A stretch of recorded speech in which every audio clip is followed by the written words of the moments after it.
And if you refuse to because it's not written in Scripture somewhere, you've totally misunderstood the spiritual application and principles of the law of God. You see, there's things to object to where it's commanded not to be part of a census, and objecting to speeding laws and things like that are in place to keep you safe. So when you're going around sharp turns, you should slow down to whatever posted speed limit is there.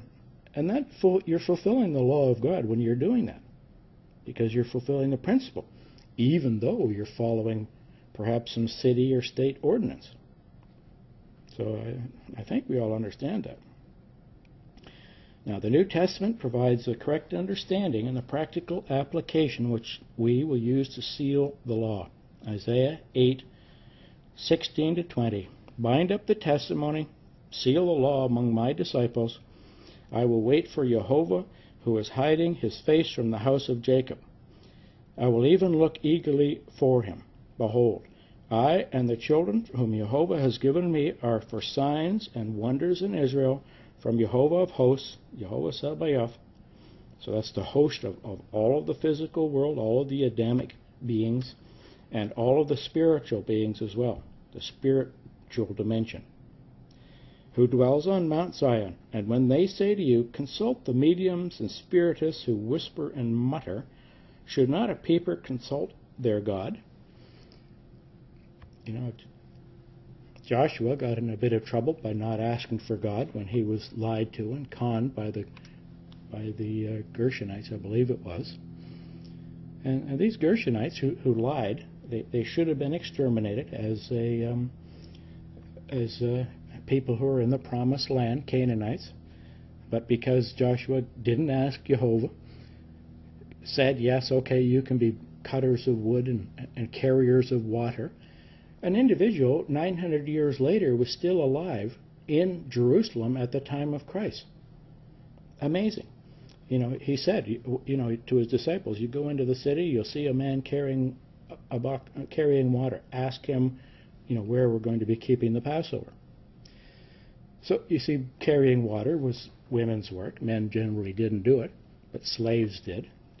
And this Gershonite was still alive, carrying water, 900 years after they should have been exterminated. But of course, Israel didn't kill all of the Canaanites as they were instructed to do. So just keep in mind that we're not to ask, here this mediums and spiritists. We're just covering the world charter, total earth worship and spiritualism that's going to be put into law.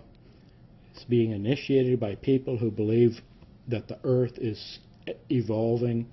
It also is part of a spiritual evolution from the spirit beings that guide and control it.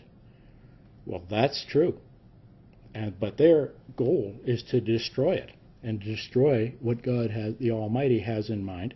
And they'll fail, but they will be successful in their destruction. But they're trying to make sure people don't and can't worship their Creator and will worship the creation. So you're living in a remarkable time, brethren, that you can understand this, that people at the time of Christ long to understand these things that have been given to us. We have the history, we have information. We can all spend $10 or $25 on a Bible that people that read the law thousands of years ago had to listen to the reading of the law because nobody could afford the scriptures. To buy a book like Isaiah, a scroll, Ezekiel, and some of these large ones, would have cost a fortune. There were very few around. So groups purchased them, and they're kept in their synagogues and were read on Sabbaths and new moons and during the feasts. So we're very privileged and take advantage of it and enjoy it, because we have a tendency to be grumbling about irrelevancies, and be happy, enjoy it. So anyway, to the law and the testimony, they do not speak according to this word, is because they have no dawn. They have no light, or they're not light bearers. Now this law is widely dispersed throughout Scripture, Isaiah 28, 9-14. To whom would he teach knowledge? To whom would he interpret the message? Those just weaned from the milk? Those just taken from the breast? No, he gives it to meat eaters, people who take it seriously and do it. Therefore, they'll understand it. For he says, order on order, order on order, line upon line line. Now that's kalaka. You see it in other places in Isaiah. A little here, a little there. So, Scripture has not been written in a way that is easy to put together. You have to take each doctrine. You've got the first and second great commandments.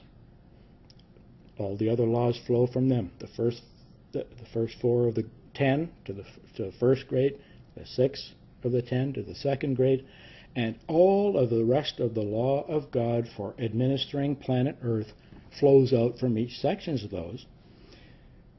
So they're prepared then with the examples. So it must be, it is a little here, a little there, a little. God could have very easily just written down the laws of the calendar so there'd be no confusing and dozens of different calendars. You know, you can write it out on one page on one piece of paper.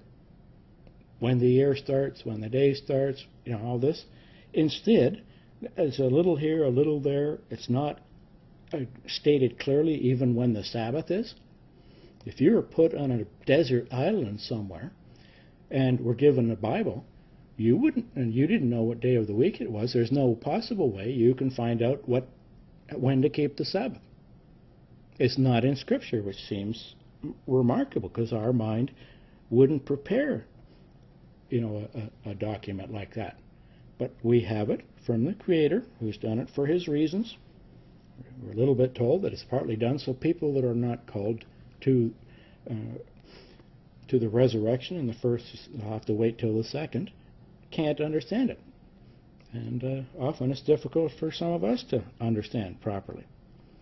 So, continuing on here, verse 11, indeed, he'll speak to this people through stammering lips and a foreign tongue. He said to them, here is rest, give rest to the weary. Here is repose, but they would not listen. So, the word of the, so here they're given a very simple instruction. Moses brings them out. Here's the Sabbath. People are executed for gathering wood and preparing to light fires and things like that, working on the Sabbath. It's not being active, it's working. It could even include, breaking the Sabbath could include just sitting around and conducting business and coming to some agreement and negotiations. All that is conducting business. You're not allowed to do it. Even though you may be very active, preparing for services and setting up at tabernacles and other things like that. So it's not the activity, it's specifically what you're doing. Or not that you're active. Okay, to them it will be order on order, line upon line, a little here, a little there, that they may go, stumble, and be broken, snared, and taken captive. Therefore, hear the word of Jehovah, O scoffers who rule this people who live in Jerusalem. Because there's a tendency, we all listen to scoffers almost non-stop. But really, we should all have the greatest peace of mind. You're told that'll be the benefit. So, if you don't have peace of mind, take a look at things you're doing in your life. Maybe you'll find you're doing something improperly and make some corrections. We all do that on the way to the Lord's Supper every year. So, continue that. As he says, it's not that easy, but it can be done and must be done. So this doctrine is dispersed, needs to be compiled in a way that the doctrinal and salvation issues can be better understood and practically applied. They're useless if you can quote all the Scripture in town. Who cares? You have to be able to take it. If you're in South Africa, or if you're in Russia, or if you're anywhere on the planet, you have to apply the law of God you've gotten from the Old and New Testament in the circumstances you live in, and you should be able to do that. Even if you can't find a quote in Scripture as to how to deal